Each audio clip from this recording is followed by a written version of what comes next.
Queridos irmãos, queridas irmãs que acompanham essa 57ª Semana Espírita de Barretos, essa região intermunicipal, companheiros e companheiras que nos acompanham pela internet, benfeitores espirituais, espíritos que estão aqui presentes ou em algum momento, em algum lugar, nos acompanham ou nos acompanharão, que Jesus nos envolva em sua paz.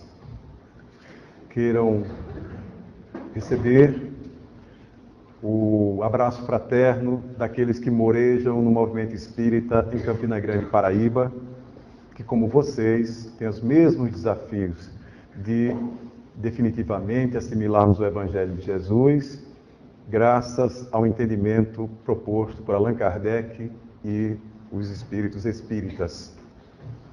Queremos também agradecer de início a excelente acolhida, o amparo de Eduardo, de Sandra, de Luiz, agora Ana Cláudia, todos vocês que com certeza abrem os seus corações para que possamos repetir aquela experiência simples do cristianismo primitivo, em que nós viajávamos e trocávamos as nossas experiências, né?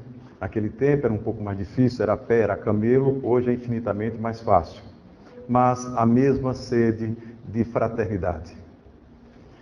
Os diamantes, as pedras preciosas, há quantos milênios isso nos fascina? E em quantas reencarnações associamos a aquisição desses bens àquilo que chamamos de felicidade?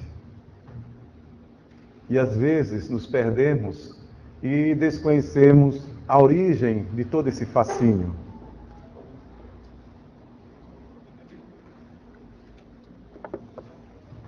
Narra uma antiga lenda persa que em Golconda, ali em Golconda, teria surgido os mais belos e os maiores diamantes da história da mineralogia. O diamante Príncipe Orlov, o diamante Koh-i-Noor, que estão em grandes museus do mundo ou ainda nas coroas da nobreza. Mas foi lá que se deu uma história pitoresca, porque ali habitava um homem simples, um pequeno comerciante, uma pessoa pacata que tinha a sua vida tranquila, o sossego, a esposa, os filhos, vendia pequenos produtos, tinha a sua casa, alguns animais, uma pequena propriedade. Até que um dia, esse homem teve em seu lar a visita de um religioso. Esse religioso lhe pede abrigo e lhe propõe uma questão. Homem, tu sabes o que são diamantes, pedras preciosas? Não, não sei o que é isso. Ah, então você não sabe o que é felicidade. Como assim? Só os que conhecem diamantes e as pedras preciosas são felizes. Lamento a tua ignorância. Ah, se soubesses. Como? Precisas conhecer os diamantes, as pedras preciosas. O religioso pede licença, vai se deitar, se recolhe. Mas aquele homem tem a sua paz perdida. O que são diamantes? Será que eu não sou feliz? E ele começa a passar em revista a sua própria existência. É amado pelos filhos e pela esposa. Os ama também. Tem as suas necessidades atendidas com a renda que dispõe da sua propriedade, seus produtos. Tudo parece tão tranquilo, mas agora aquele desafio, como ele não conhecia os diamantes e as pedras preciosas, ele não podia se dizer feliz. O que aquele religioso, o que aquele clérigo queria dizer? E ele não consegue dormir desde aquela noite. O clérigo, no outro dia, desperta, faz a refeição e diz: lembra-te, homem, dos diamantes. Não os esqueças. Só assim serás feliz. E isso o atormenta um tanto mais. Religioso segue viagem, mas aquele homem fica inquietado. E diz: eu preciso fazer alguma coisa. E toma uma decisão inusitada. Fala para a esposa, chama o cunhado: fique com a propriedade, se quiser venda. Eu vou viajar mundo afora em busca dos diamantes. Preciso encontrá-los, preciso ser feliz. As pessoas não entendem, ele parecia um tanto alterado, mas era uma resolução. E assim acontece. Aquele homem segue, avança, viaja, depois adoece. E a sua família cai em desgraça, porque o cunhado não tem o manejo das finanças, passa pela miséria, as dificuldades, a ponto de vender aquela pequena propriedade. E a vida segue, e ele perde o contato com a família e, naturalmente, por força das viagens, dos desgastes, não encontra diamante algum. Adoece e desencarna. E assim termina a sua existência. Mas o que acontece? Passam-se mais de 10 anos. E aquele mesmo religioso termina fazendo uma viagem assemelhada. E retorna por aquela mesma propriedade. Chegando lá, ele percebe que a propriedade está sob novo dono. Pede guarida. E assim pergunta: escute, você não conhece o antigo proprietário? Eu soube que ele saiu para viajar, mas a família dele caiu em desgraça e me vendeu a sua casa, a sua pequena propriedade, os seus animais. Estive aqui há mais de 10 anos. E aí o religioso percebe que a casa mudou um pouco, porque junto à sala de refeições havia uma lareira. E nessa lareira ele percebeu que, enquanto as chamas crepitavam, aqui e acolá um lampejo de pedras no entorno da lareira. Aí, aquilo lhe chama a atenção. O que são aquelas pedras? Por que elas faiscam? Eu não sei. Eu as achei no leito do rio, onde eu dou aos meus animais a água. Mas vamos nos aproximar? Vejamos o que é isso. Quando ele se aproxima, são diamantes. Onde você achou isso, homem? São diamantes. Olha, tira um, tira outro. Mas diamantes como? Não, são diamantes, você não entende. Eu apenas fiquei fascinado pelo brilho delas e trouxe para enfeitar a minha lareira, na ingenuidade de um homem comum. Não, amanhã mesmo quero que você me leve lá. No dia seguinte, aquele sacerdote com olhar de lince vai lá e percebe que exatamente na determinada passagem do rio, muitos diamantes, diamantes negros, diamantes amarelos, diamantes vermelhos, os diversos. Eles: homem, você é rico, poderoso, você é um homem feliz, veja quantos diamantes. E aí diz que foi exatamente nesta propriedade que se descobriu as grandes jazidas de diamantes, as maiores do mundo. Aquele homem foi infinitamente rico por força da descoberta.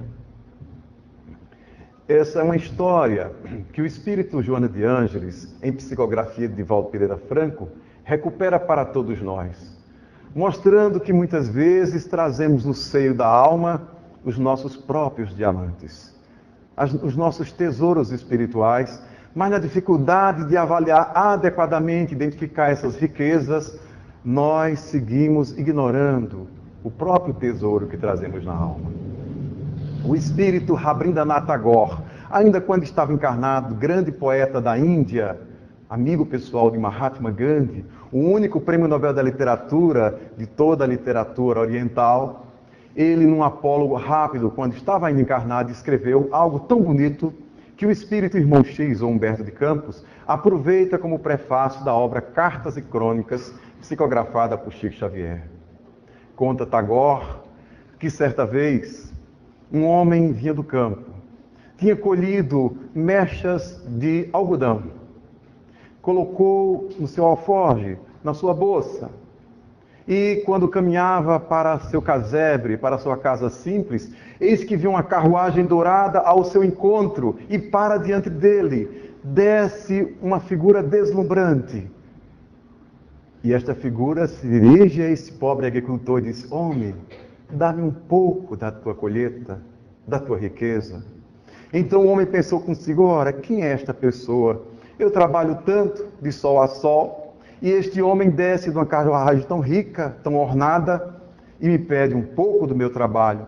Então, ele pensando e calculando uma certa generosidade, põe a mão ali na sacola e procura a menor das mechas e entrega para o visitante. O visitante agradece naquela postura oriental, com reverência, e vai embora com sua carruagem.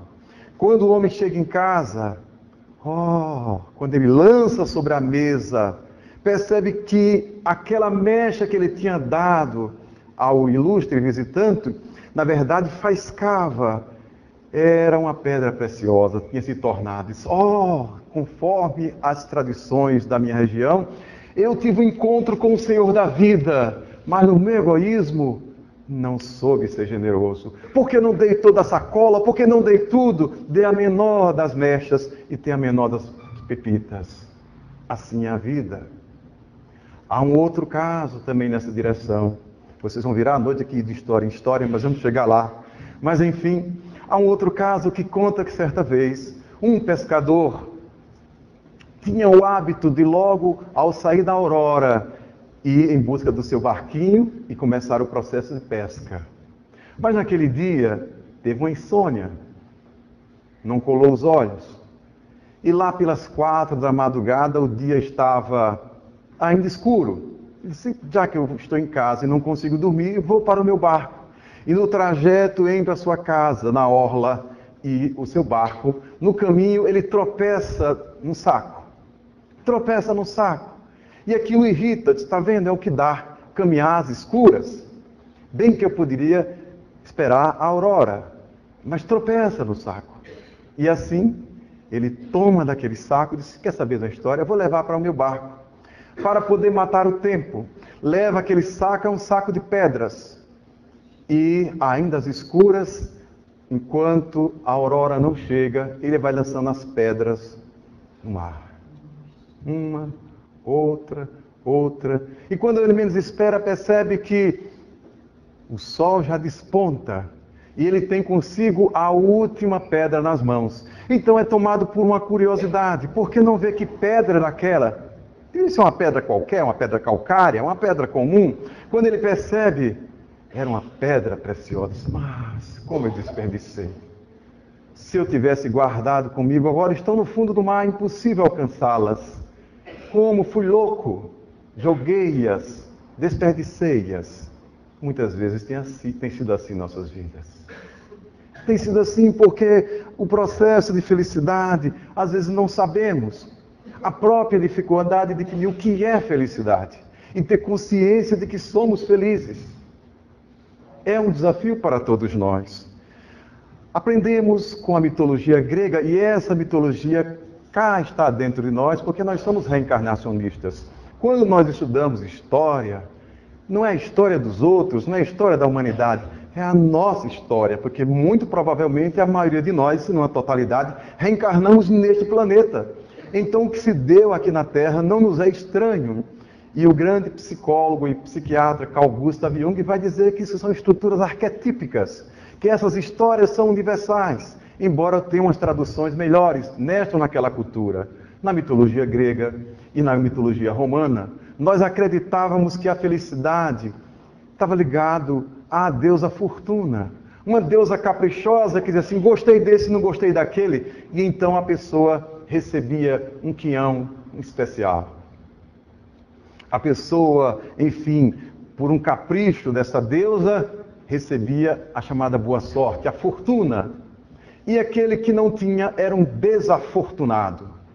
Ou aquele que tinha uma grande queda, perdia, sofria um infortúnio, perdeu a fortuna. Aquela cornucópia que é o símbolo da fortuna na mitologia greco-romana. Então nós achamos que somos felizes porque a deusa quer, não porque nós queremos. Isso está muito bem posto num poema escrito por um grande poeta brasileiro, Vinícius de Moraes. Ele compôs uma música para criança, mas é uma música para gente grande, Aquarela. Ele diz assim, e o futuro é uma astronave que tentamos pilotar, não tem tempo nem piedade, nem tem hora de chegar. Sem pedir licença, muda a nossa vida, depois nos convida a rir ou chorar. Como se de fato a nossa vida fosse uma vida de marionete. Os deuses mandam, agora é para chorar, agora é para sorrir. A pessoa diz, eu não tenho sorte na vida, eu sou um azarado. E assim pensa. Como se é uma questão de destino, é uma outra expressão, né, ligada à mitologia. Essa é uma concepção que ainda resiste nas camadas mais profundas da nossa alma. Daí porque nós espíritas aqui e acolá temos um vocabulário que trai as nossas crenças. A gente diz boa sorte. Não, espírita dizer boa sorte é uma coisa errada. O espírito André Luiz, na obra Conduta Espírita, ele diz expressamente em obra psicografada por Valdo Vieira, que o espírita precisa fazer uma adequação do seu vocabulário. Espírita desejar boa sorte é um absurdo. Certa vez eu estava indo a uma viagem com amigos de Natal. Era esperantista à época, e uma determinada componente da caravana disse assim, não sei o que aconteceu isso comigo. Então eu disse, eu era esperantista, espírita, providencialmente não lhe aconteceu pior. Não disse mais nada. Aí ele disse, você é espírita? Como é que você sabe? Porque você disse providencialmente. Porque eu acredito na divina providência. Você nem falou nem sorte, nem azar. Essa é a concepção do espírita. O espírita acredita na lei de causa e efeito, no merecimento e na divina providência. Acreditar em sorte e azar é ter uma cabeça mitológica. Por isso que o espírito André Luiz vai dizer que o nosso vocabulário não deve ter sorte, milagre, sobrenatural. Daí porque quando o espírito Joana de Ângeles e outros espíritos espíritas grafam, por exemplo, a palavra milagre, coloque em itálico, porque não está na sua denotação. Está no sentido figurado, porque nós não acreditamos em milagres conforme aprendemos com Allan Kardec lá em A Gênese. Deus não é um bagunceiro que monta as suas leis, depois ele se arrepende e fica fazendo emenda, feito o Congresso Nacional e o Supremo. Uma mexida aqui, outra acolá, e se arrepende e refaz de novo. Não é assim. A Constituição Divina é para valer. Sem arrependimento é perfeita. Não tem emenda. É exatamente assim. Então, essas concepções são mágicas. Por isso, é uma primeira concepção de felicidade que nós temos, que a felicidade é uma questão de destino, é uma questão que não depende de nós. Muito embora o espírito Joana de Ângeles, na obra Convites da Vida, vá nos dizer, no capítulo Convite à Felicidade, psicografia de Valdo Pereira Franco, que felicidade é construção demorada. Portanto, essa concepção de que a felicidade vem pronta, de bandeja, posta para nós, que nós somos uma espécie de predestinados uns, né? Isso não é espírita, essa tese. Felicidade é construção demorada. Os que são felizes, efetivamente, se empenharam e se empenham para construir essa felicidade relativa que gozam. Não é porque o espírito gostou dele, porque eu sou o queridinho do Dr. Bezerra, aí eu sou mais feliz do que o meu vizinho. Né? Eu sou amiguinho de André Luiz, de Joana de Ângeles, não existe isso. Depois, a própria filosofia, sucedendo a mitologia, ela vai apresentar outras concepções de felicidade, já na antiguidade. A felicidade, muitas vezes, ligada ao prazer. Ser feliz é obter o máximo de prazer e o mínimo de dor. E essa é a grande equação que vai, enfim, encantar os antigos. Mas como é a história da humanidade, é também a nossa história. E no fundo, muitas vezes nós acreditamos nisso, que de algum modo, a filosofia com a sua tese da felicidade baseada no prazer, na vida tranquila, chamada vita beata, vida feliz. Essa vida do far niente, não fazer nada, da pessoa ter tudo nas mãos, ter muitos empregados, estar assim uma eterna aposentadoria, digamos assim, né?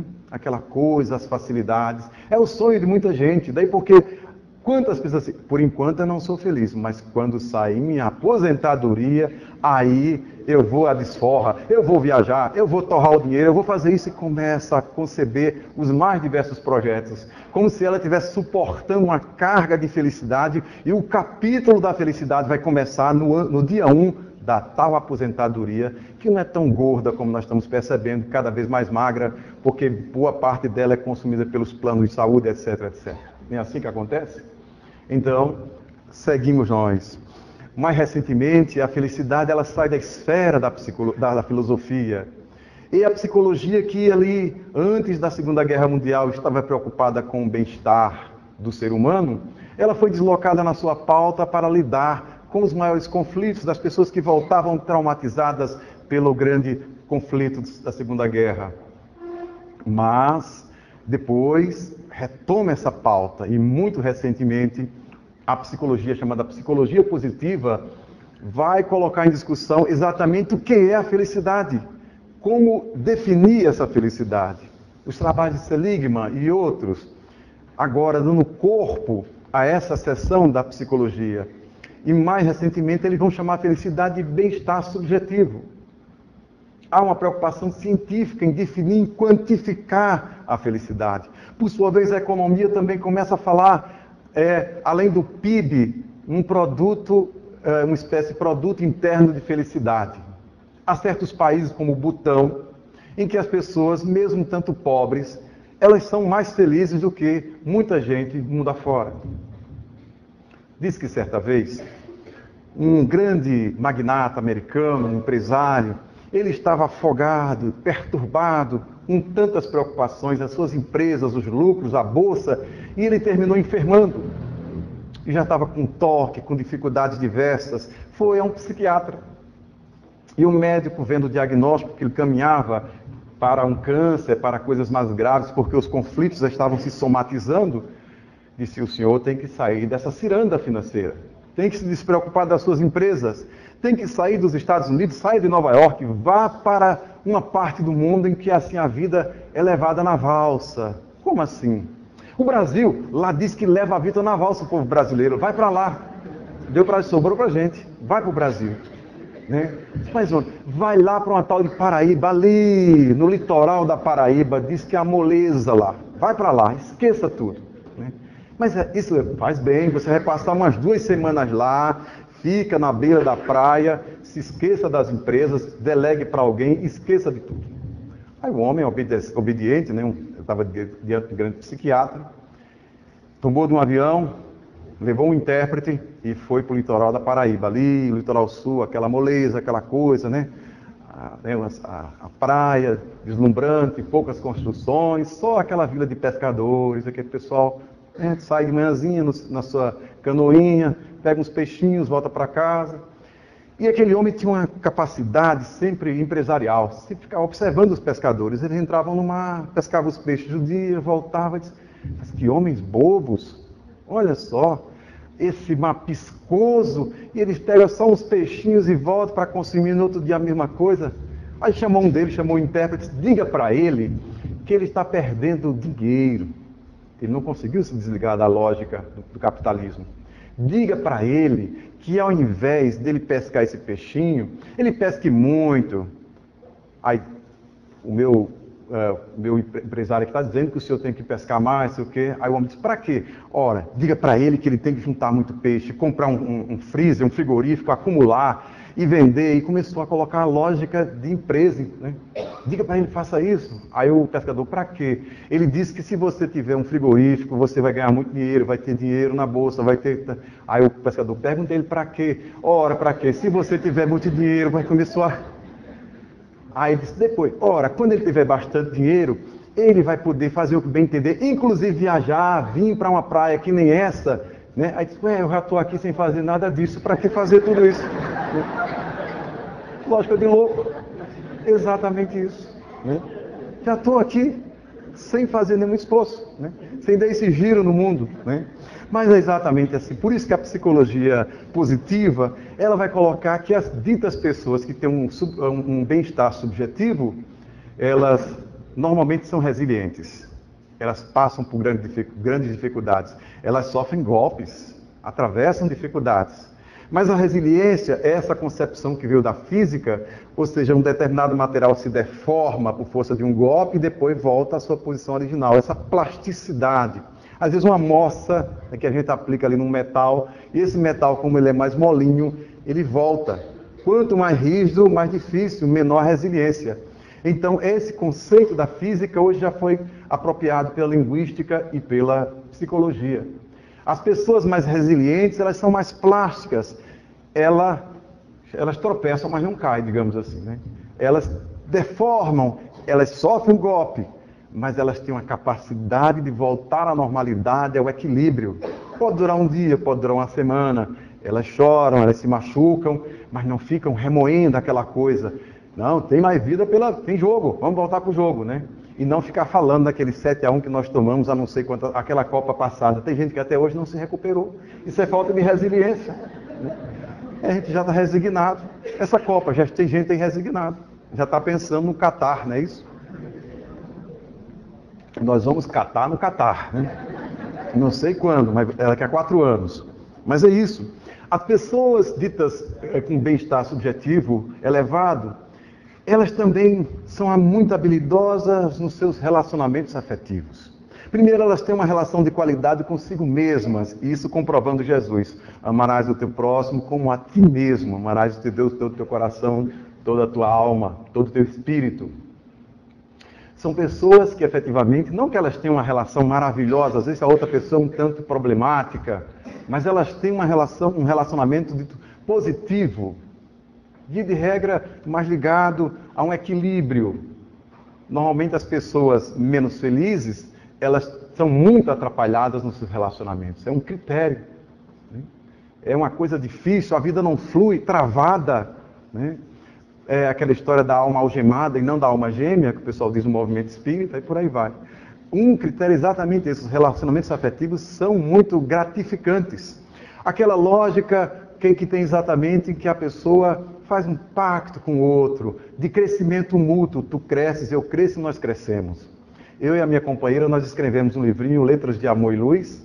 A Ana Cláudia depois deve falar um pouco sobre esse texto. E já o primeiro capítulo nós trabalhamos exatamente esta tese, recuperando da própria literatura espírita, que os grandes casais tiveram essa dinâmica posta pela psicologia positiva. Allan Kardec e Amélie Boudet começou aí. O que o professor Hipólito Leão Denis Arrivai não conseguia fazer, Amélie Boudet o ajudava e vice-versa. Foi uma grande parceria, né? Então, um grande casal dentro do próprio movimento espírita. Quem não lê Paulo Estevão, quando Paulo vai para o deserto de Dan, lá encontra um casal, Prisca e Áquila. E o espírito Emmanuel percebe que há uma cooperação naquele casal de tal qualidade que eles caminham juntos. Muitas vezes os casais gastam muita energia psíquica para administrar conflitos, para brigar. Parece até que estão num ringue de boxe ou coisa parecida, de NBA, como é que é? NBA, como é que é?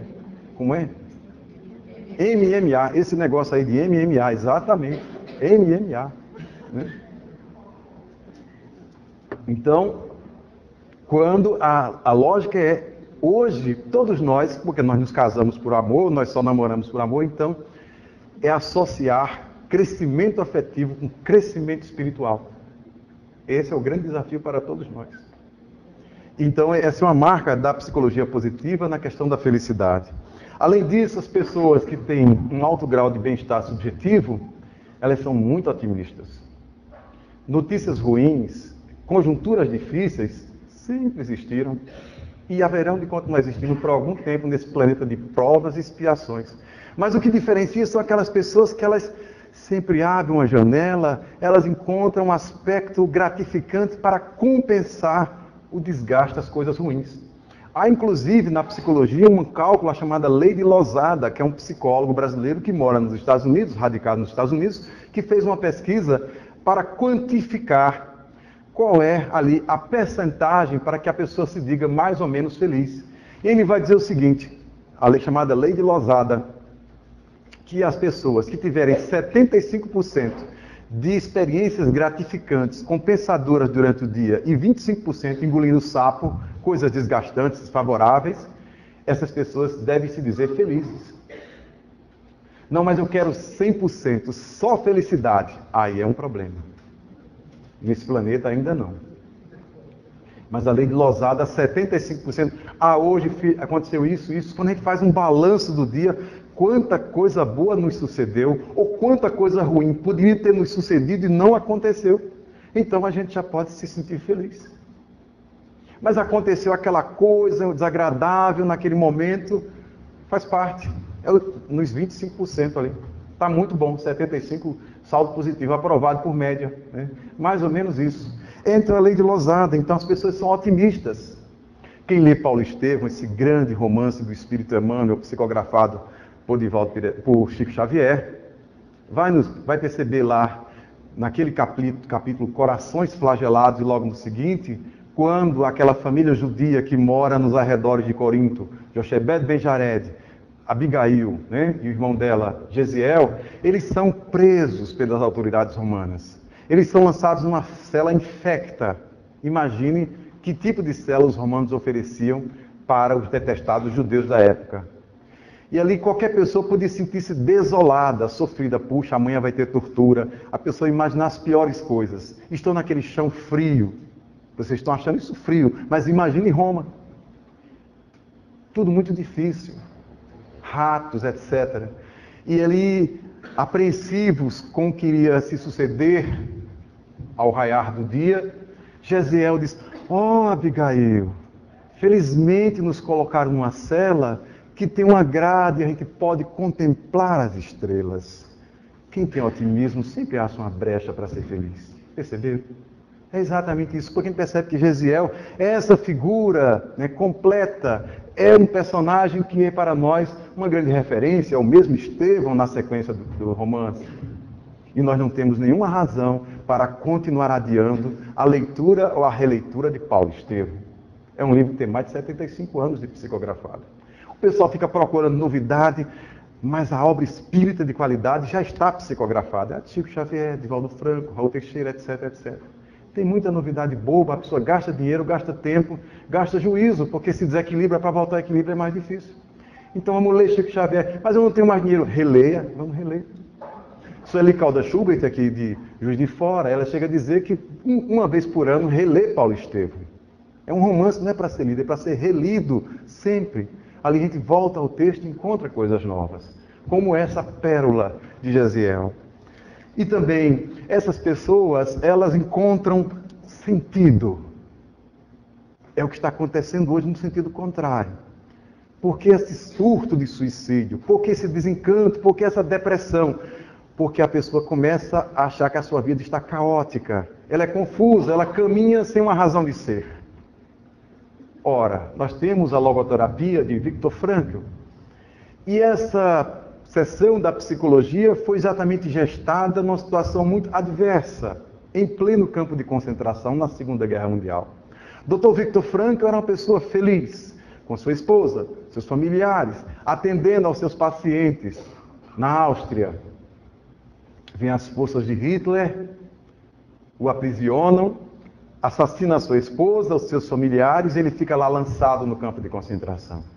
Como reagiria qualquer um de nós? Porque nós seríamos submetidos a uma experiência difícil. Você está aqui hoje, você tem uma lógica. Amanhã eu vou para o trabalho, depois venho para casa, estarei com a minha esposa, meu esposo, meu companheiro, minha companheira, com a família, o aconchego do lar. Mas se tudo isso for quebrado da noite para o dia, imaginemos, a gente começa a ficar sem chão, sem sentido. A vida parece não ter sentido. Acontece muito isso quando a pessoa atravessa as experiências de luto, desencarna alguém muito querido. E a pessoa acha que desapareceu o chão da sua existência. Então, Dr. Viktor Frankl é lançado nessa experiência brutal de desaparecer os seus laços familiares, de ser explorado por nazistas. E ele coloca consigo uma coisa, ele começa a perceber que os seus companheiros judeus, eles caem em depressão, eles se lançam na cerca elétrica procurando o suicídio, eles permitem um fuzilamento, eles perdem todo o encanto pela existência e exatamente por isso baixam as suas defesas orgânicas, adquirem as doenças e morrem logo no campo de concentração. Então ele tem um entendimento diferente. Se eu preciso resistir, eu preciso dar sentido, por que essas coisas existem? Por que o mal tem tanta força nesse momento? Se é possível uma saída, uma abertura, uma fresta de sol. E ele constrói a logoterapia. E este homem sobrevive ao campo de concentração. Disse: eu preciso sobreviver a essa experiência para contá-la à humanidade. E de fato resiste. E só vai desencarnar aos 93 anos. Depois que funda a logoterapia, que viaja o mundo inteiro, inclusive ao Brasil, divulgando a sua proposta da psicologia. É um homem muito feliz. Porque exatamente ele foi movido pela esperança no futuro e pelo otimismo. Essa é a marca das pessoas que têm uma quantidade de felicidade maior. E a psicologia positiva coloca aí um último elemento que a Ana Cláudia citou aqui, en passant, na sua abordagem inicial. Gratidão. Gratidão. As pessoas que dizem assim, não, eu estou no mundo aqui, todo mundo tem a obrigação de me servir. E quando as coisas não se sucedem como eu quero, Deus está com raiva de mim, ou Deus está me devendo, as pessoas estão me devendo, e a pessoa começa a cobrar os seus direitos. Essa é a expressão. Os meus direitos, como é que eles estão? Esse é o entendimento. É aquela pessoa reclamona, é aquela pessoa abusada, exigente. E, efetivamente, é uma pessoa que não sabe construir a gratidão. Gratidão a Deus, gratidão aos pais, gratidão à vida. A gratidão. É de tal magnitude a gratidão que o Espírito Joana de Ângeles dedica-lhe uma obra completa, Psicologia da Gratidão, que é o último volume da série psicológica psicografada por Divaldo Pereira Franco. A gratidão é uma pauta que a gente deve tomar na nossa vida com toda a seriedade. Será que eu sou grato? Será que eu estou sendo grato? Ou eu acho que todo mundo tem a obrigação de me fazer feliz, de me servir, etc, etc. Eu que costumo dizer muito obrigado. Eu costumo ser afetuoso com as pessoas que me beneficiam. Eu costumo agradecer aqueles benfeitores que, invisíveis, de modo muito discreto, sem que eu saiba, dão sustentação à minha existência. Eles estão lá, tomando 1000 providências para que o nosso dia tenha uma certa normalidade, e a gente nem imagina os benefícios que estão por trás, a estrutura que é mobilizada. E a pessoa diz assim, mas parece que até eu fui esquecido. Quanta ingratidão. A nossa reencarnação, nós estávamos nas dificuldades, os espíritos sabem, aquelas situações umbralinas, nas regiões difíceis da erraticidade, precisando de uma reencarnação, os benfeitores se empenharam, os afetos queridos nos retiraram daquela inquietação, construíram um projeto reencarnatório, conseguiram candidatos para serem nossos pais e veio a reencarnação. Gratidão por esses arquitetos da nossa reencarnação. Gratidão eterna por eles, porque nos tiraram da lama. Mas tem umas dificuldades, me colocaram junto com uma criaturinha que é um calo. A pessoa só pensa na criaturinha, no calo, que é o desafio. Que às vezes é uma pessoa a quem nós lesamos e que hoje, muito exigente, está querendo acertar as contas. E que a gente vai amenizando, vai amortizando essas prestações, essas promissórias complicadas que parecem não ter fim. E assim vai. Mas sempre a gratidão. Agradecer sempre. A vida, as pessoas, a natureza, a tudo. Não falta motivos para agradecermos. No entanto, nós aprendemos com o Evangelho segundo o Espiritismo, ali à altura do capítulo 5, Bem-aventurados os aflitos, no item 20, Allan Kardec abre um texto, naquela seção Instruções dos Espíritos, um texto de François Nicolas Madeleine, o chamado Cardeal Morlot, em 1863, em Paris. Esse espírito se comunicou, esse clérigo, e ele escreveu um texto, Felicidade não é deste mundo. Ele vai se apropriar do Eclesiastes, no capítulo 2, porque lá Davi, dizendo que teve tudo, a riqueza, as mulheres, etc., e não se sentia feliz. Era o próprio homem frustrado. Então, o Cardeal Morlot vai dizer que muitas vezes aquelas pessoas que parecem ter riqueza, poder e juventude, ainda assim, elas não se sentem felizes. Quantas pessoas invejavam a vida do ator Robin Williams? Parecia uma pessoa tão feliz, um homem milionário lá em Hollywood, mas se suicidou. As pessoas, mas como aconteceu isso? A minha vida é infinitamente mais complicada do que a dele, o meu saldo bancário é negativo, o dele é muito positivo. Não entendo. Quantos jovens, quantas pessoas têm assim matutado, namorado a ideia do suicídio, quando tem exatamente riqueza, poder e juventude. Daí porque o Cardeal Morlot vai dizer que mesmo reunindo essas 3 condições, a depender do espírito, ele pode não manejar bem a questão da felicidade. E aí nos lembramos da parábola do filho pródigo. Está lá no evangelista Lucas, quando Jesus conta as chamadas 3 parábolas da misericórdia. E que, com muito equilíbrio Joana de Ângeles retoma para nós a parábola do filho pródigo e faz uma análise psicológica junguiana na obra Em Busca da Verdade, psicografada por Divaldo Pereira Franco. Uma leitura leve. E nessa parábola do filho pródigo nós temos, de algum modo, a nossa história. Daí porque o Espírito Emmanuel, na obra Caminho, Verdade e Vida, psicografada por Chico Xavier, ele tem um texto chamado Filhos Pródigos. E vai dizer que filhos pródigos poderão ser todos nós. Qual é a psicologia do filho pródigo? É um reclamão, é um sujeito que se acha cheio de direitos. Meu pai, eu quero a parte da minha herança. Ele é jovem e ele faz uma concepção. Eu vivendo aqui na propriedade do meu pai, com esse meu irmão chato, isso não dá em nada. Na experiência, não sei se jovens falam aqui, é muito morgado, não sei se conduz nessa, né? Está muito morgada, muito parada essa vida. Eu quero uma vida mais dinâmica, né? Uma outra vibe, né? Uma coisa mais ativa. Aí ele pede conforme a cultura judaica, a herança do pai, né? Porque no judaísmo, quando o pai morre, em pleno velório é feita a divisão de bens. Quando ele perde a herança do pai, diz, pai, eu desejo que você morra, porque eu quero logo a minha herança, mas essa herança pode ser passada em vida. Então o pai generosamente dá a parte que lhe compete. Ele quer ter essa doença que está agora pegando forte em todo mundo, empoderamento. Todo mundo quer ter poder, os empoderados. Né? Pode ver, é todo mundo querendo ter poder, para se complicar. Né? Mas enfim, está lá os empoderados. Eu quero ter poder. Poder naquela sociedade como a nossa é o poder de compra. Quem tem dinheiro compra quase tudo. Ele diz, eu estou muito infeliz. Eu quero é ter poder de compra. Aí pede a parte da herança dele.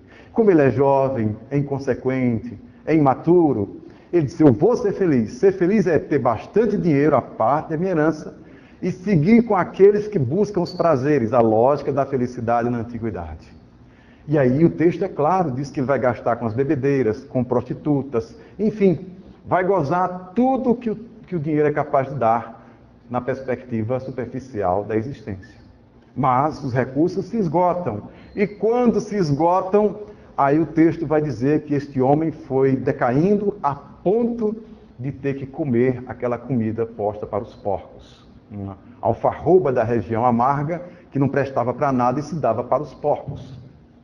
Quando ele começou a comer aquela coisa, ou seja, quando ele começou a se emporcalhar, sepa, peraí, na casa do meu pai, na fazenda do meu pai, eu tinha tudo. E aqui eu estou reduzido a essa condição miserável. Aí Joana de Ângeles vai dizer que ele caiu em si, como o próprio texto sugere. Ele faz um exercício de profunda humildade, um mea-culpa. Eu me equivoquei, pisei na bola, ou coisa parecida. Vou voltar, vou pedir pequei contra os céus e pequei contra meu pai. Pedir perdão a ele. E aí este rapaz, depois de esgotar as suas ilusões, ele achava que aquilo era a felicidade. Ele faz o doloroso caminho de volta. Quem vê a tela de Rembrandt vai perceber que o filho pródigo, quando é abraçado pelo pai, ele está descalço, maltrapilho, é uma pessoa esgotada. O caminho de volta ele faz sem nada. Na ida ele foi com tudo. Na volta, só volta com a fé. Né? E o texto vai dizer que é o pai quem toma a iniciativa de correr, de abraçá-lo, de beijá-lo, de dar dignidade a ele, de acolhê-lo mais uma vez. É o filho pródigo. Aquelas pessoas como todos nós, às vezes nós desperdiçamos reencarnações inteiras. Vou dar uma de filho pródigo, vou descer a ladeira, aí desce. Aí depois, quando estamos emporcalhados, ou seja, caímos naquele grau semelhante à animalidade, os porcos, a gente lembra da dignidade que já usufruímos. E aí lembramos da amorosidade, da generosidade de Deus, da misericórdia dele, que nos acolhe de volta, nos concedendo uma festa. Porque esse é o entendimento do mundo espiritual. Quando alguém está desequilibrado e toma juízo, há uma festa nos planos superiores. Pessoas que se degradaram, que se complicaram, fizeram escolhas atrapalhadas, quando elas voltam ao equilíbrio, os benfeitores fazem uma festa. Oh, juízo, finalmente juízo. Ele agora está nos trilhos ou ela está nos trilhos. E a gente imagina quanto trabalho ele pode ter dado aos benfeitores espirituais, até tomar juízo de novo. Demos um de filho pródigo. E depois tem festa. Porque essa é a perspectiva da vida, é preciso celebrar o crescimento, a retomada, o vínculo com Deus que nós quebramos deliberadamente, de forma unilateral da nossa parte. Essa é a própria expressão, conforme Santo Agostinho vai nos dizer, de religião. Religião religare. No nosso orgulho, na nossa loucura, nós achávamos que era possível ser feliz, descolados, desvinculados de Deus. Sofremos uma desilusão, fazemos o caminho de volta e começa a religação. O abraço do pai ao filho que está voltando. E a iniciativa é de Deus e não do rapaz. É o velho que corre em busca do menino atrapalhado que era seu filho. Então, esse é o filho pródigo. Mas o codificador, ele vai aprofundar a sua investigação sobre esse problema filosófico da felicidade, dedicando a ele pelo menos de 15 questões diretas. Da questão 920 a 933, ele coloca a felicidade e infelicidade relativas. No século XIX, como hoje, o problema da felicidade é palpitante.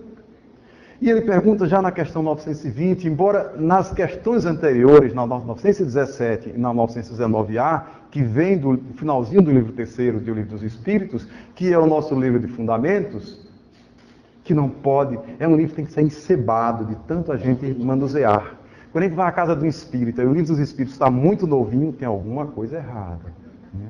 Porque tem que ser aquele livro usado, né? Amarrotado, né? Encebado, de tantos feitos está lá. Todo dia eu mexo, todo dia, cai nas páginas. Né?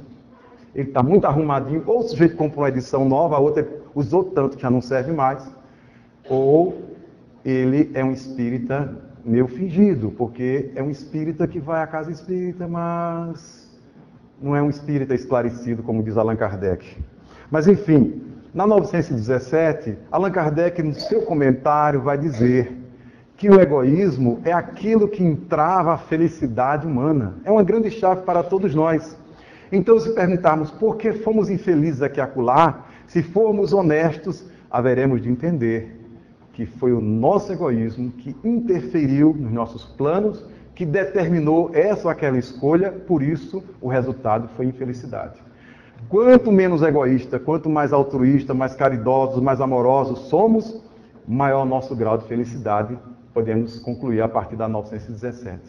O egoísmo é aquilo que aprendemos no 903 ou a 913 como vício fundamental, aquele que gera todos os outros, o orgulho, a vaidade, etc, etc.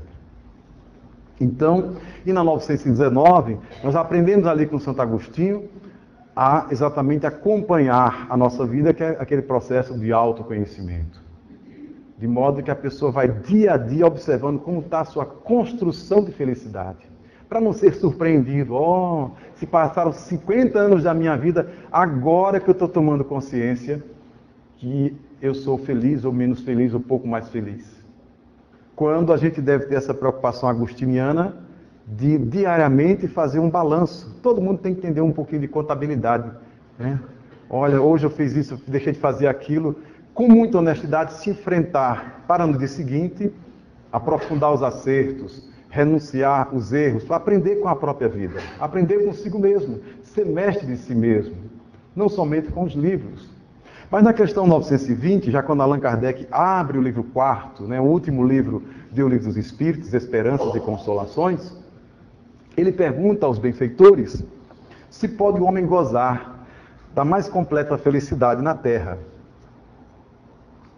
Nós precisamos entender a genialidade do codificador se apresenta na organização das matérias, na elaboração dos próprios enunciados das perguntas, nos comentários. É uma coisa incomum, não é uma coisa para amador, é um gênio.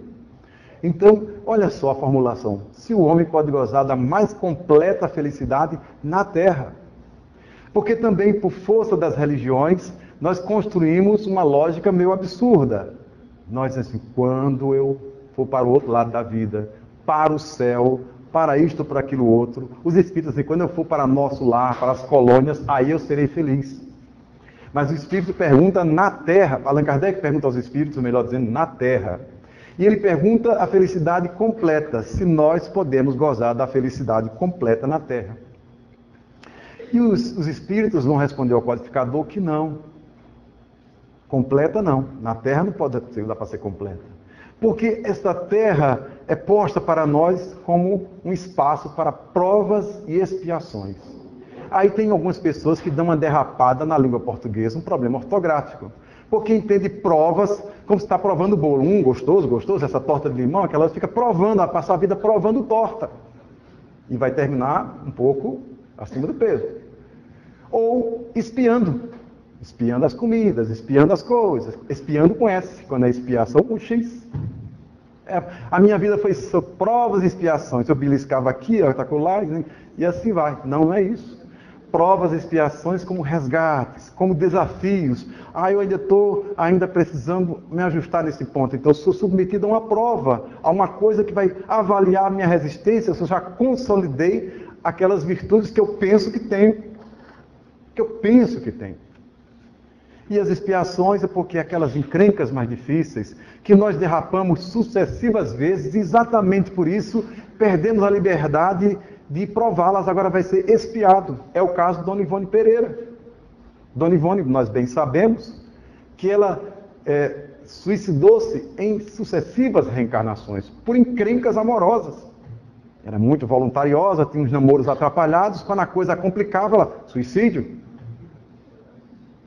Os que leem a obra que começa Nas Voragens do Pecado, né, do Espírito Charles, o Drama da Bretanha, o Cavaleiro Nimier, ali são 3 suicídios. Mas o pessoal que estuda muito Ivone diz que foram 5, tem outros que no outro livro são contados, etc. Quando o namoro ficava complicado, suicídio.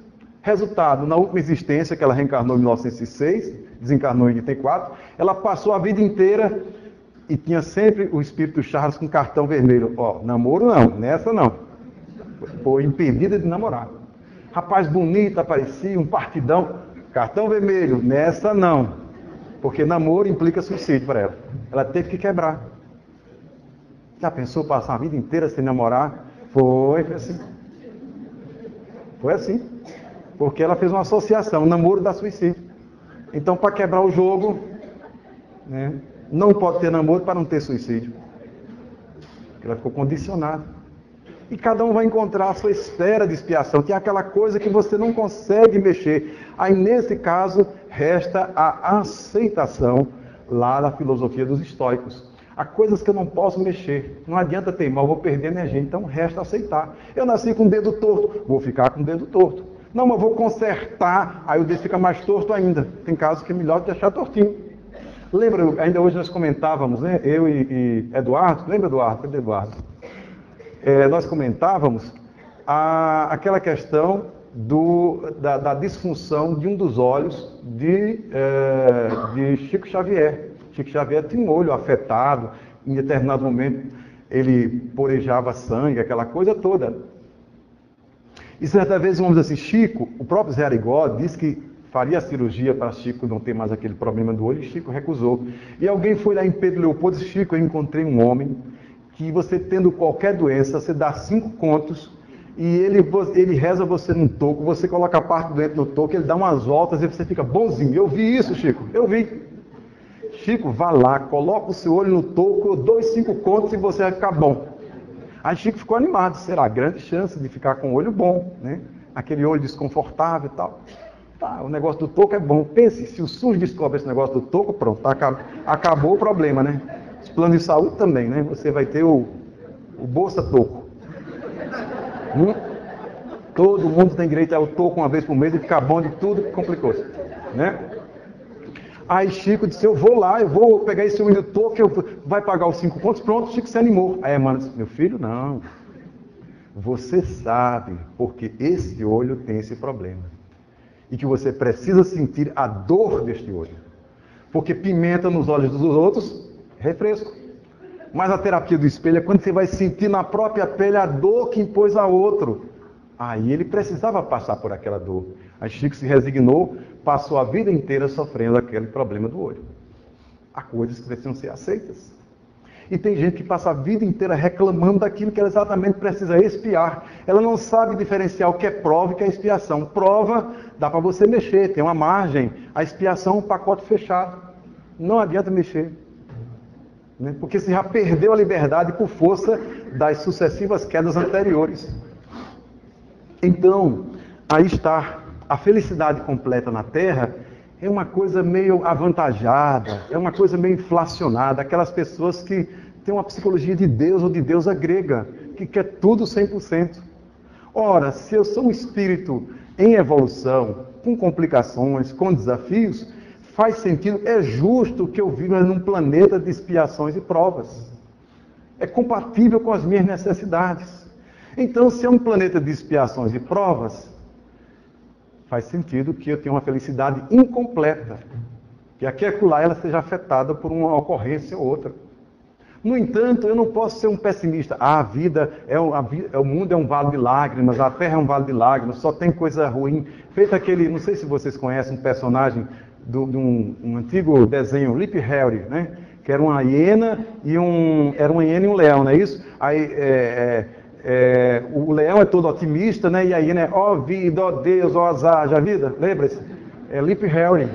Aquela pessoa ultra pessimista, tudo dela é negativo. Não é preciso chegar à condição pessimista extrema. É realista a coisa. Já que eu estou num planeta de expiações e provas, eu não mereço o planeta melhor por enquanto, porque eu não sou um espírito puro. Então, eu vou aceitando, eu vou contornando, eu vou aliviando. No entanto, os espíritos vão dizer que é possível ser feliz nesse contexto. O mais feliz possível que a gente puder. Essa é a resposta dos espíritos. Mas, dessas 15 questões postas, interessante é a questão 922. Porque ele vai colocar... Allan Kardec percebe uma coisa que é um desafio para todos nós, até hoje, na filosofia e na ciência. Como definir felicidade? Por isso a psicologia positiva está continuando as suas investigações. Porque se perguntarmos às pessoas, as respostas poderão ser diferenciadas. O que é felicidade para um poderá não ser para outro, etc, etc. Então, Allan Kardec pergunta se não haveria assim, uma espécie de mínimo múltiplo comum na área da matemática, uma felicidade básica, né? Ou seja, qualquer que seja a concepção de felicidade, essa felicidade básica estaria contemplada. E os espíritos respondem para o codificador. Respondem perfeitamente que existe essa base da felicidade, independente do modelo que a pessoa admita. Ele vai dizer, para a vida material, o estritamente necessário. Aí começa a nossa encrenca. Porque se eu preciso só de 2 pares de sapato, eu já posso me considerar feliz. Por que é que eu comprar 50? Eu não sou uma centopeia. Né? Entendeu? Para quê? Eu compro um, compro outro. Eu já posso me dar por feliz, olha, tem um par de sapatos, tem 2, olha, um fica revezando, né? Quando chove um molho, já tem um outro ali de reserva e tal. Que beleza. Como? Está na oferta, promoção. Luiz lembra muito bem. Né? Vou levar, né? Leve esse também. E a pessoa já pensa, não, vai lá que na outra reencarnação tem um pé do mesmo tamanho, já deixa como reserva. Vou reencarnar aqui, já guarda aí que eu estou voltando. Né? O espírita, quando é reencarnacionista, ele começa a fazer aplicações financeiras, né? Diz assim, olha, eu vou comprar isso aqui em 500 prestações. Eu começo a pagar agora e continuo na próxima. Né? E assim vai, no cartão de crédito. Né? Mas é isso, para a vida material, o estritamente necessário. É claro que esse estritamente necessário há de variar de classe social para classe social. Uma das frustrações maiores é essa dificuldade que a pessoa tem de se encaixar no seu modelo social. O sujeito foi o rei da França ou a rainha da França. Aí reencarna como uma pessoa simples, um agricultor. Então ele vai dizer assim, olha, cadê meu escargot? Né? Como? Você não vai comer nem caramujo aqui, quanto mais escargot, né? Não é isso? Aí fica aquela pessoa, já viu, a gente conversa assim, olha, famílias pobres, esse menino aqui desde pequeno recusava cuscuz e tapioca, só queria umas coisas estranhas, cadê meu mousse, cadê não sei o quê, como é, menino? O pobre do matutino não sabe nem o que é aquilo, né? Cadê meu petit gâteau? Como é que é? Como é o quê? Meu petit gâteau, ah, sim. Você quer ser um gatinho? Não. Entendeu? Essa dificuldade. A pessoa incha numa reencarnação e na outra tem que dar uma murchada. Né? Quem lê o livro Ícaro Redimido, do Espírita Damastor, por Gilson Freire, percebe que Santos Dumont inchou muito nas reencarnações anteriores. Por isso que ele viu aquela coisa mignona, aquela situação, né? Difícil, lá em Minas Gerais. E explica o suicídio dele também. Acontece muito isso, a pessoa foi muito importante, muito inchado, né? Ficou muito vaidoso, na outra tem que sofrer um garrote, ser apertado, né? Então, a dificuldade de lidar com o estritamente necessário. Hoje isso é uma questão econômica e ecológica, a sustentabilidade. Para que eu ter tantas coisas? A gente começa a ter vergonha do que tem. É preciso ser uma vida mais simples, mais franciscana. Claro, compatível com a sua classe social. Mas tem tanta coisa que pode ser dada para o bazar da casa espírita, pode ser dado para os familiares. A pessoa comprar menos e o que sobrar dinheiro, compra livro espírita, financia o bem, entra naquela ONG e por aí vai. Mas para quê? Tanto sem ter um corpo só. Então, estritamente necessário. As pessoas felizes, elas têm essa capacidade, né? Ah, então eu só tenho isso, vou viver compatível, né, com o que eu ganho, com o que tenho. E as pessoas são estimuladas pelo mercado a sempre desejar mais. Aí começa a se endividar. Aí parte daquela energia que podia usar para prece, para as coisas elevadas, fica ali comprando, anotando não sei o que, juros de cartão, não sei o que, não sei o que. Perde a existência toda pagando dívida, repetindo reencarnação. Comprando carro. Por aí vai. Compra aí, essa coisa e outra, né? Coisa de consumo. Então, para a vida material, o estritamente necessário. Se a pessoa, por exemplo, se a ciência vai dizer que a pessoa tem 2.000, 3.000 calorias, é suficiente para manter o seu corpo, e se ela dispõe em casa dos alimentos para 2.000 calorias, já me sinto feliz. Tá bom demais. Se algum dia tiver mais, tá bom, mas por enquanto tá bem. Eu mantenho aqui o corpo encarnado. E os espíritos completam para a vida espiritual, para a vida da alma, consciência tranquila e fé no futuro. São as 3 bases da felicidade. O estritamente necessário e para a vida da alma, a consciência tranquila. Ou seja, quando nós cumprimos os nossos deveres, quando damos conta da nossa agenda, quando fazemos o que deve ser feito, à noite o travesseiro é um sonífero, a pessoa tomba, vai dormir, não tem encrenca, está em paz, não lesei ninguém, fiz tudo o que tinha a fazer, no limite das minhas forças. A consciência tranquila é uma beleza. Porque os espíritos vão dizer aquelas sentenças que os gregos já diziam, né? Hypnos aldefos estin. O sono é irmão da morte. Thanatos. Thanatos, hypnos aldefos estin. O sono é irmão da morte. Todo dia nós fazemos um treino para a desencarnação. Só que a gente volta, no outro dia alguns voltam, a maioria volta, mas tem um dia que não vai voltar.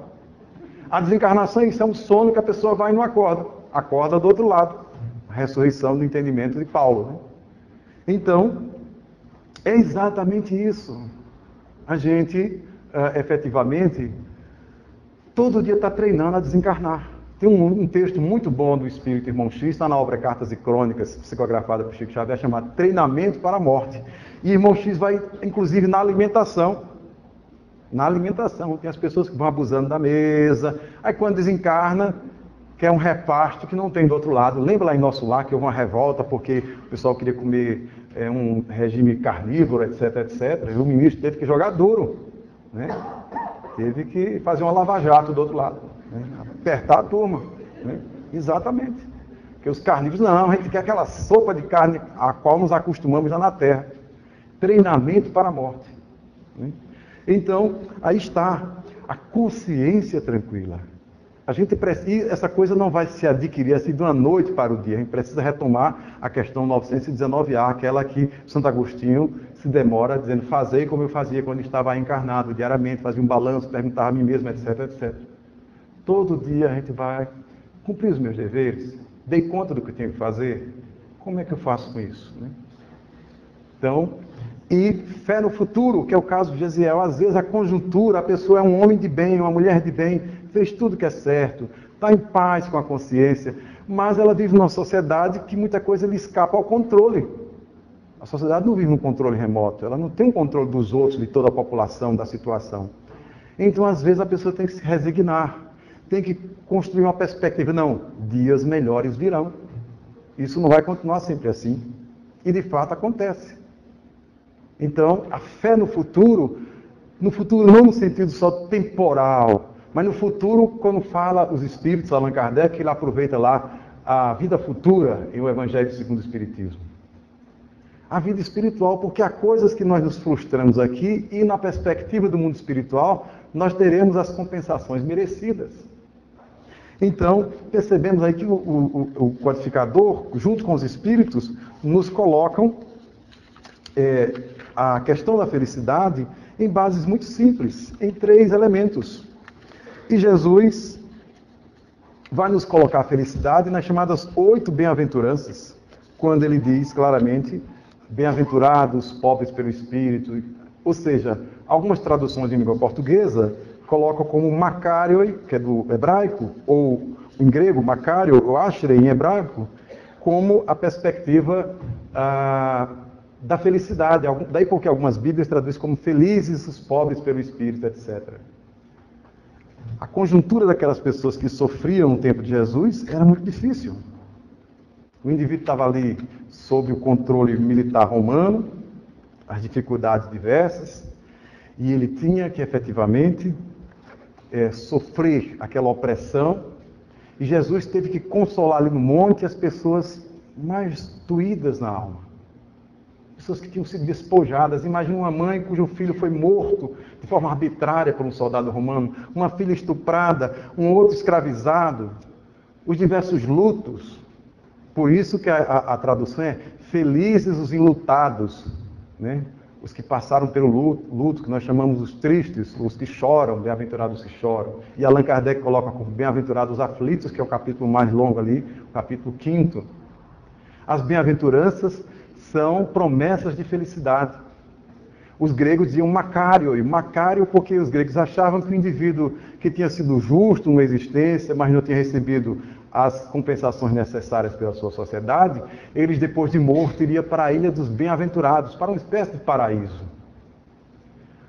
A expressão em hebraico, Ashrei, quer dizer, sigam em frente, prossigam, avante, vocês estão sofrendo, mesmo sofrendo, poderão ser felizes. Continue avançando. Não marquem passo. É nesse sentido. Por isso são as felicidades.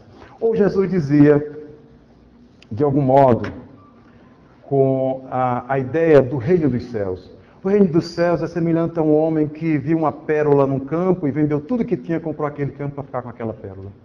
Quando a pessoa descobre efetivamente o seu projeto básico de crescimento espiritual, ele já não se contenta com essas coisas menores e se gratifica e abre mão, renuncia, ou seja, vende tudo que tem, digamos assim, para ficar com aquela coisa que, de algum modo, agrada a sua alma.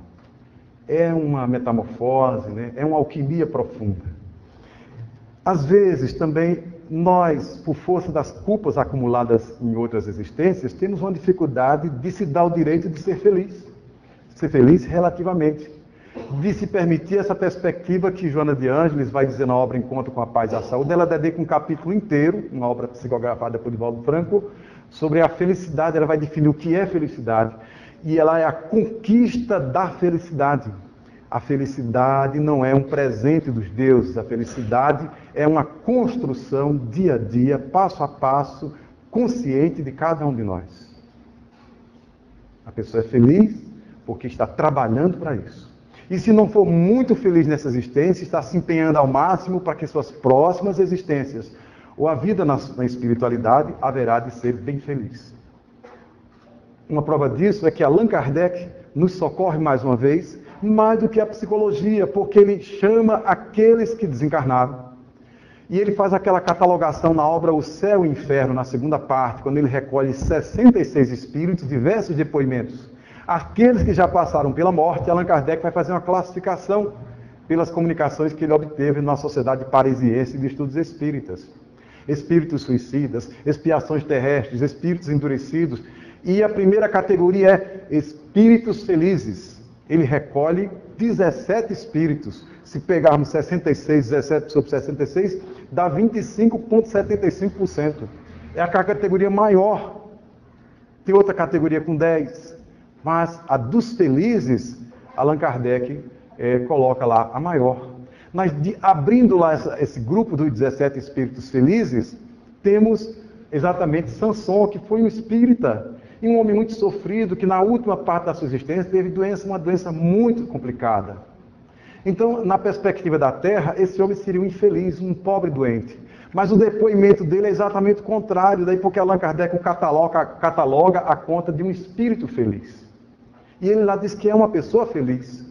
Dr. Demer, que foi amigo e até médico de Allan Kardec, homeopata, era uma espécie de Dr. Bezerra de Menezes do século passado, do século XIX, melhor dizendo.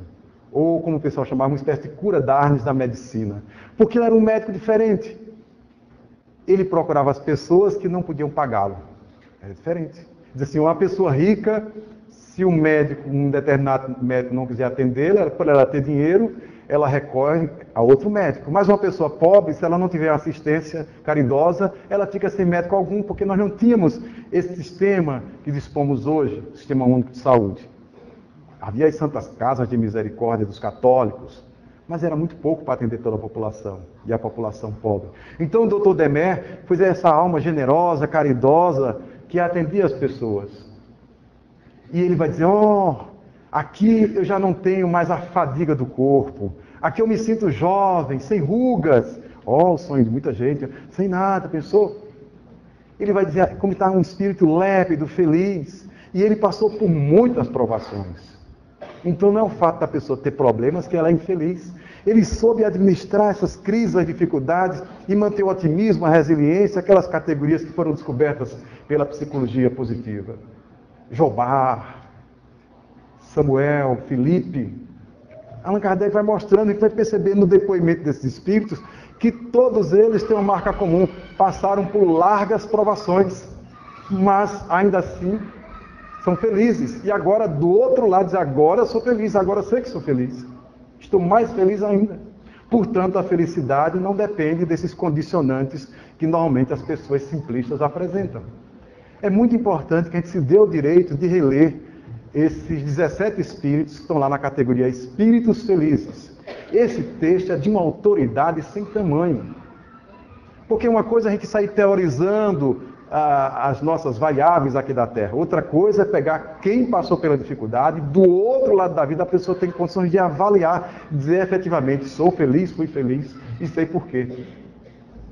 Muito importante. Essa obra Céu e Inferno é uma obra um tanto esquecida, mas é uma obra que mostra o inverso, ou seja, Allan Kardec, pelos depoimentos, confirma a teoria moral que ele constrói. Então, nós dizíamos que muitas vezes nós travamos a nossa felicidade por um processo de culpa, o complexo de culpa. Não, já fiz tanto mal, já atrapalhei tanta gente, eu não mereço ser feliz. Se percebermos nas reuniões mediúnicas, esse é o discurso dos nossos obsessores. Olha, ela não pode ser feliz, ele não pode ser feliz, porque fez isso e isso comigo. Não tem direito. Mas não é assim, a pessoa está recomeçando. Deus é generoso, é misericórdia, Deus está concedendo uma nova oportunidade para a pessoa, agora com o bem cobrir um conjunto de equívocos. Aí nos lembramos do poeta Gonzaguinha, o grande e talentoso Gonzaguinha. Viver e não ter a vergonha de ser feliz. Cantar e cantar a beleza de ser um eterno aprendiz. Eu sei que a vida deveria ser bem melhor e será. Mas isso não impede que eu repita. É bonita, é bonita e é bonita. Olha que beleza de poema. A beleza de ser um eterno aprendiz. O que é que você está fazendo? Eu estou aprendendo a ser feliz. Essa é a expressão do Espírito Joana de Ângeles no texto A Conquista da Felicidade. Ela diz que felicidade também se aprende. Nós, muitas vezes, somos levados pelo orgulho e já achamos que sabemos o que é felicidade e queremos a felicidade pronta. Não, eu estou aprendendo, daqui a lá não acerto a mão, é de mais ou de menos. Estou aprendendo a ser feliz. Estamos aprendendo a amar. Estamos aprendendo a ser feliz. Isso é um exercício de humildade. São conquistas paulatinas, passo a passo. Daí porque a felicidade, efetivamente, é construída. Encerrando a nossa fala, é preciso que a gente sempre dê o justo valor a essas coisas pequeninas. Mas hoje eu fiz uma coisa mínima. Mas é um tijolinho, é uma migalha, é um grão no edifício da felicidade que estamos construindo. Não a felicidade dos egoístas, a minha felicidade. Eu sou feliz na medida que faço feliz também os outros com quem respiro, do plano material e do plano espiritual. É uma felicidade de todos, e também a minha. Sem medo, sem vergonha de ser feliz. Nos lembramos da poetisa Maria Dolores, por Chico Xavier, quando ela escreve Palavras de Fé. em que ela diz assim: nunca te dê por inútil. Mesmo em ação de alto nível, não afirmes impossível, nem te digas sem valor. Deus em ti é a própria vida, mantendo-te instante a instante em doação incessante, por fonte viva de amor. Não és um astro, no entanto, tens a força estranha e bela de acender a luz da vela, dissipando a escuridão. Não inventastes a semente, nem a romã cetinosa. Não sabes tecer a rosa, mas podes assar o pão. Não fulguras qual brilhante, nem tens a força do vento, em redemoinho violento, quando ruge a destruir. Mas tens o conhecimento de quem guia a natureza, exterminando a tristeza no dom de fazer sorrir. Não esmoreças no mundo. Trabalha, ajuda, esclarece. Tens o verbo, a voz, a prece. São sem conta os dotes teus. Ampara, acalma e perdoa. Qualquer migalha do bem, na terra ou no mais além, é bênção do amor de Deus. Muita paz e sejamos todos muito felizes.